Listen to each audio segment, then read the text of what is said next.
بڑے خوش بخت تھے، بڑے خوش نصیب تھے، انہیں بدر کے میدان میں گردنیں کٹانے میں بھی بڑا ہی مزہ آیا تھا انہیں. آپ دیکھیں نا، احد کے میدان میں جانے دینے میں بھی انہیں بڑا مزہ آیا. جب آدمی میں خلوص ہوتا ہے تو اس کے لیے جان قربان کرنا بھی آسان ہو جاتا ہے، لیکن جب خلوص نہیں ہوتا پھر گفتگو ہوتی ہے، پھر باتیں ہوتی ہیں، پھر داستانیں ہوتی ہیں، پھر کہانیاں ہوتی ہیں، پھر لب و لہجہ ہوتا ہے، پھر منصوبہ سازی ہوتی ہے، پھر ہیلے بہانے، پھر سگرے کبرے جوڑ کے لوگ کہانیاں اور داستانیں بناتے ہیں.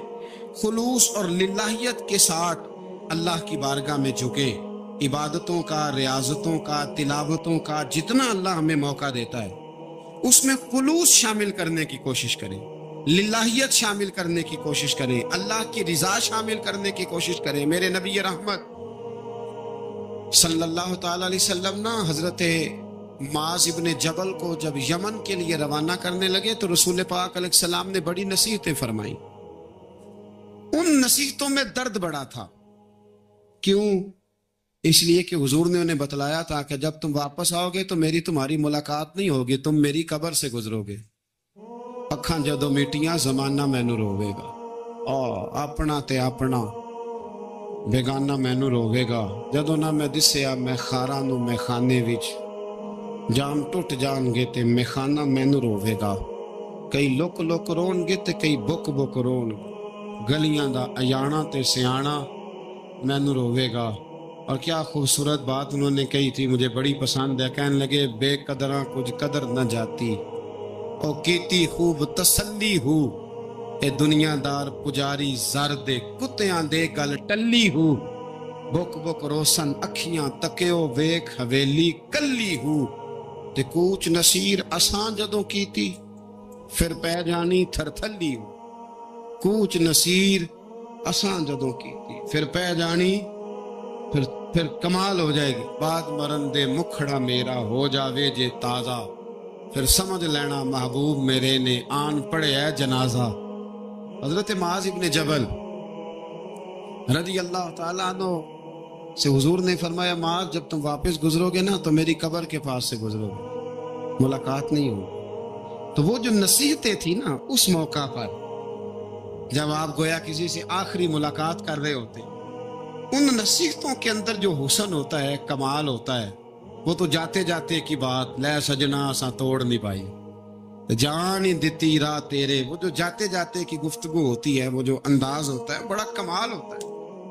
اور اس کی گہرائی اور گہرائی کو وہ سمجھ سکتا ہے جس کو وہ لمحے میسر آتے، جو اس وقت اس مقام پہ کھڑا ہوتا ہے. حضرت معاذ ابن جبل رضی اللہ تعالیٰ عنہ تڑپ کے روئے کہ حضور کیا فرما رہے ہیں. حضور کوئی خاص نصیحت تو نبی پاک نے بڑا کچھ فرمایا. ایک جملہ حضور نے یہ کہا، معاذ عمل جتنا بھی کرنا خلوص کے ساتھ کرنا. اور محبوب نے فرمایا تیرا خلوص کے ساتھ کیا ہوا تھوڑا عمل بھی رب کی بارگاہ میں زیادہ بنا کے تیرے لیے ذریعہ نجات بن جائے.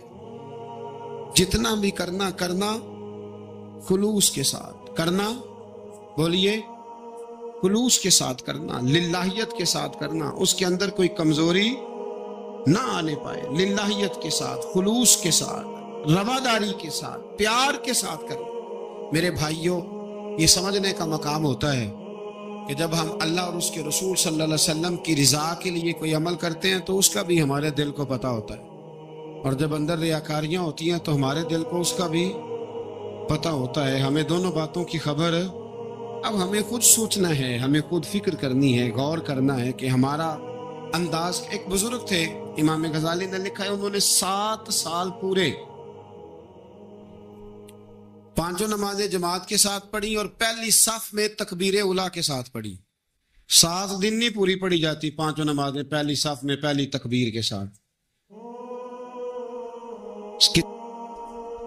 7 پہلی صف میں تکبیر اولیٰ کہتا ہے امام نے اللہ اکبر کہا پہلی تکبیر میں تو ہم نے بھی ساتھ ہی اللہ. پہلی صف میں 7 سال تک پانچوں نمازیں تکبیر اولیٰ سے بہت بڑا کارنامہ ہے، بہت بڑی بات ہے. مطلب بندہ یہاں سے اٹھ کے آتے وضو کرتے کوئی معاملہ آ گیا، کوئی مطلب اس کو حاجت ہو گئی استنجا وضو کی، تو وہ ٹائم نکل جاتا ہے. کئی دفعہ ایسے ہوتا ہے. 7 سال پورے نماز پڑھی تو کہتے ہیں 7 سال کے بعد نا ایک دن 8واں سال لگا ہوا تھا، تو بزرگ فرماتے ہیں میں ذرا لیٹ ہو گیا، تکبیر اولا تو مل گئی پر پہلی صف نہ ملی، تیسری صف میں جگہ ملی. بزرگوں کے تقوی دیکھیے گا.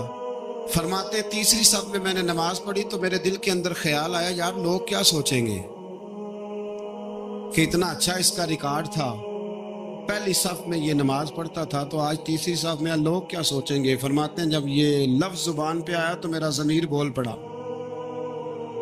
جب یہ سوچ دل میں آئی تو میرا اندر تڑپ اٹھا، چھم چھم میرے آنسو نکلنے لگے، میں رویا. اور فرماتے ہیں لوگ چلے گئے اور میں نفل پڑھتا روتا رہا. میں نے کہا اللہ مجھے یوں لگتا ہے وہ 7 سال تک پہلی صف میں جو نمازیں پڑھتا رہا وہ تو لوگوں کو دکھانے کے لیے پڑھتا رہا. فرماتے ہیں میں نے 7 سال کی نمازیں قضا پڑھی، قضا نمازیں پڑھی، اس لیے کہ مجھے سمجھ آئی کہ وہ نماز اللہ کی رضا کے لیے نہیں تھی، وہ تو بندوں کو ریکارڈ بنانے کے لیے. میں نے وہ 7 سال کی نمازیں قضا پڑھی. اور فرماتے اب دوبارہ سے جب میں جاتا ہوں تو پھر میں اپنے دل پہ غور کرتا ہوں کہ پہلی صف تکبیر اولا پر یہ بتا نیت کیا ہے، یہ بتا کہ تیرا ارادہ کیا ہے. شیخ سعدی فرمایا کرتے تھے تیرے وجود کا قبلہ تو سیدھا ہے، دل کے قبلے کی بھی بات بتاؤ. تیرے وجود کا قبلہ درست ہے پر دل کے قبلے کی بھی، ہاں خودی کا سر نہاں لا الہ الا اللہ، خودی کا تیغ فساں لا الہ، یہ دور اپنے ابراہیم کی تلاش میں ہے.